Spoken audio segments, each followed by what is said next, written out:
sabes que estoy sola, creyendo, estoy cayendo por ti, cayendo hasta el final. Te llevaste todo, baby, tú no sabes que estoy sola, creyendo, What's up, y'all? It's your boy Key Ventures. Today we're in the city of Algeciras, the last city in Spain right before you cross the Mediterranean into Africa and Morocco. And walk around, checking out the sights and stuff. Today, planning on planning on catching the boat or the bus to get over to Gibraltar, so I can check out the Rock of Gibraltar over there and stuff. It's a different territory, so you have to take your passport. It's part of the British territory. So, got my passport, headed to the train station. But when I get over there, when I get there, I'm gonna show you how it is and stuff. So let's go. But check. cayendo hasta el final.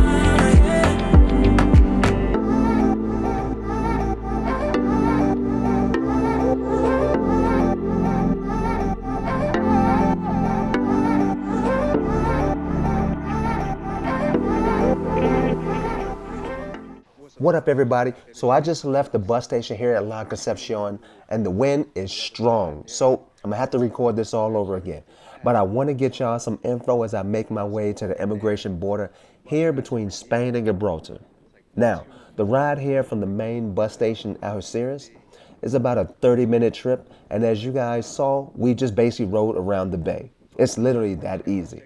Now, the cost for the bus is only about €2. I forgot how much that's going to be, but it'll be at the bottom. But it's very easy and it's very cheap. There's definitely other ways you can get over here, but I wanted to show y'all just one, the cheapest. Now, if you cross many land borders, you know that they're not that exciting. They're a lot different than, say, flying into a country, and Algeciras, Gibraltar is no different, definitely. Traveling is all about the journey, and the journey here is the rock. But we're going to continue walking there and see what the process is to cross over. We're only going to be in Gibraltar for the day, so there shouldn't be any problems. I'm sure other people do this every day to go take a day trip over and explore the rock. So when I get over, I'll bring you guys back on. So here's All right? another interesting thing. So we just passed through the immigration office, and the process to get through, I must say, was very, very easy.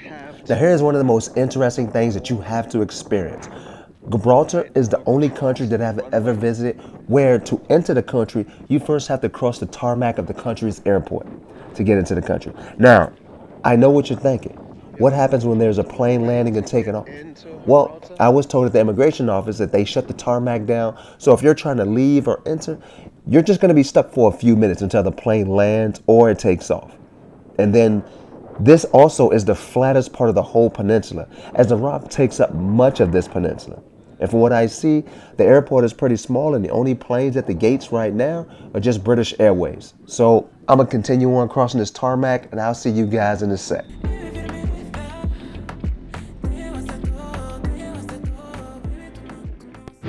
All right. What's up, y'all? So we just crossed over through the land border into Gibraltar. So now we're gonna sit there and try to figure out how to get up to the rock, which is right over there, you see. It looks close, but we'll find out. I guess if I just keep following the direction that everybody else is walking in, then I should get there. It's very interesting getting across the border. It's pretty easy to get across the land border stuff, but for some people it might be a little bit difficult to get across if you're not like a EU or a US citizen. It could be pretty difficult for you, but I'm trying to figure everything out, try to get here, and I want to get to the top and see what's at the top. It used to be, from what I heard and from what I read, so Gibraltar used to be, well, it didn't used to be, but it was significant as like a battle layout during World War II. So it has a bunch of guns and cannons at the top of it that look out over to the Mediterranean. So I'm hoping I'll be able to get a chance to take a look. We'll see. And yeah, but right now we're in Britain. So after crossing the tarmac and passing the bus terminal, we make our way through the tunnels. These tunnels leads the way into the city center. So a little history of Gibraltar as we make our way into the city. I have always wanted to visit this peninsula since my 20s. Back when I was reading and performing Shakespeare's Othello in Europe. I learned about the Muslim Africans that sailed across the Mediterranean from Morocco and conquered Spain in 711 in just 1 year, and thus staying here for over 7 centuries until the Crusades. But over the centuries since then, it has changed owners from the Spanish to the Dutch to finally being taken and held by the English, who have been on this peninsula since the 1700s. Before it was called Gibraltar, it was known as Moncap. The name Gibraltar actually comes from the African warrior Tariq ibn Ziyad, the man who led a force of 11,000 Africans across the Mediterranean, landed here, and set fire to his ships before setting off to conquer much of Spain. Gibraltar actually translates to Jabal al-Tariq, or Tariq's mountain. This peninsula's rich history is a mix of many cultures and philosophies, drawing people from all over the world every year to hike this stunning mountain. And that's what we're going to continue doing, guys. So let's head on into the city and see what this British territory has to offer. Right now we're in La Barcina. La Barcina is the city center of Gibraltar, and this is where you'll find most of the restaurants and shops. But I'll warn you ahead of time, the prices here can be a bit steep versus what I saw on the Spanish side. But hey, if you want a true English breakfast, you're in the right place. Today, La Barcina is busy as many people have come to get a glimpse of the coronation in London. But we're not going to stay here and watch the coronation. We can check that out later on. We're on our way to the Rock, and to get to the entrance, we're going to take High Street all the way to the castle steps, which will lead us to the entrance. Now, there are several other ways to get to the top of the Rock, and the most common is the metro cables.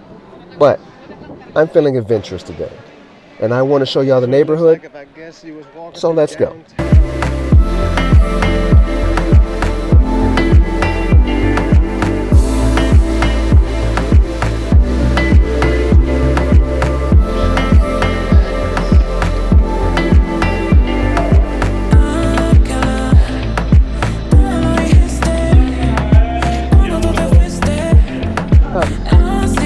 You have this awesome view from Gibraltar of Algeciras. Our first stop upon entering the park after buying our tickets at the ticket house is the Moor Castle, or better known as Tower of Homage. This tower is said to have been constructed all the way back in 1160, shortly after the arrival of Caliph Abdullah Mu'min, in which he wanted a proper fort to oversee the city of Gibraltar. At that time, it was known as Medina al-Faith, or City of Victory. In the past, the fort used to reach all the way to the waterfront, but much of it was destroyed and slightly rebuilt during the final years of the Crusades. Here, you can see Queen Charlotte's Battery. Now retired, this battery was very active during the 1700s, providing protection to the fortifications of the Rock from the Spanish aggression, which lay just across the bay. The construction of the castle is pretty much incredible. It's made from a mixture of pumice, redstone, and limestone. This castle has weathered the elements for over a century, and the only remaining entrance to the castle is by crossing this bridge. In the past, there were tunnels that led all the way to the waterfront, but much of them have been closed for safety concerns. Another interesting thing about the tower was that it was used as a prison as late as 2010. Before the final construction of a more modern prison just below on the eastern side of the Rock. You can see how small the spaces are inside this tower. And just think, this used to house a garrison of men.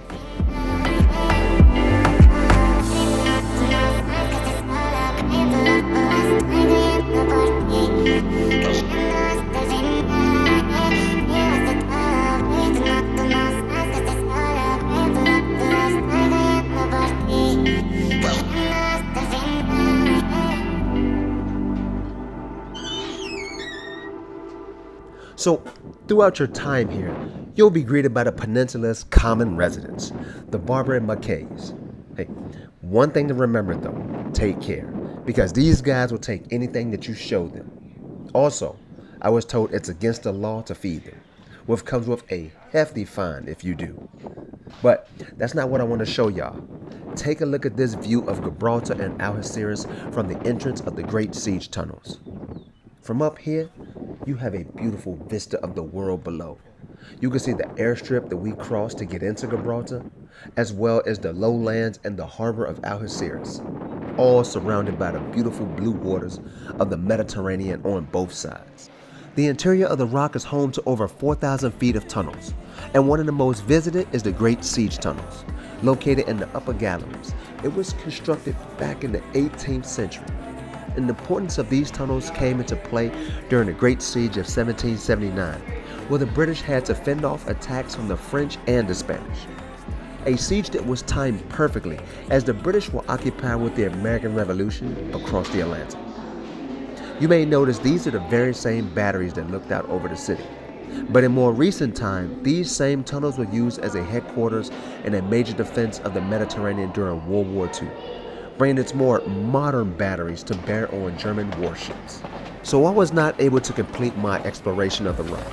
I highly recommend if you want to make it to the top and explore everything in and on the rock that you get here early.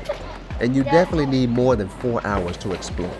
And there's more to see here. I would like to have seen the batteries on the top, as well as the tunnels that house 70% of the country's water supply, and the ones that I found out house all the online gaming and betting servers.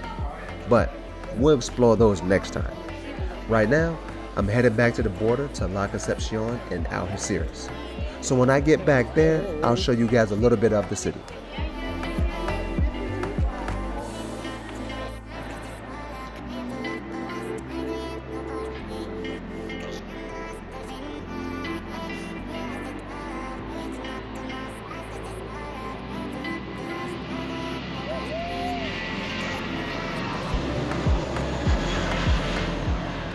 The streets of Algeciras has a strong Arabic feel, from its portal doors to its tight streets.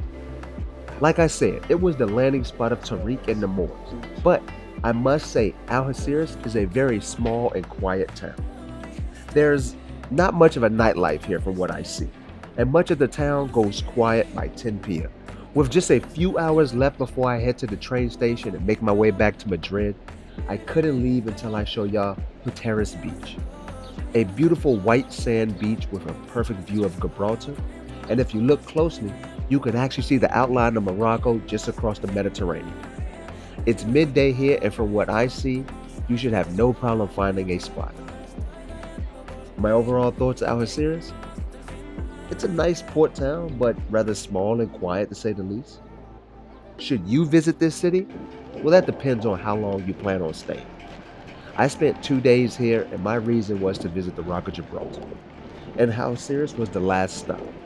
To me, 2 days is good, maybe 3 if you want to spend more time in Gibraltar or the water park on the outskirts of Algeciras.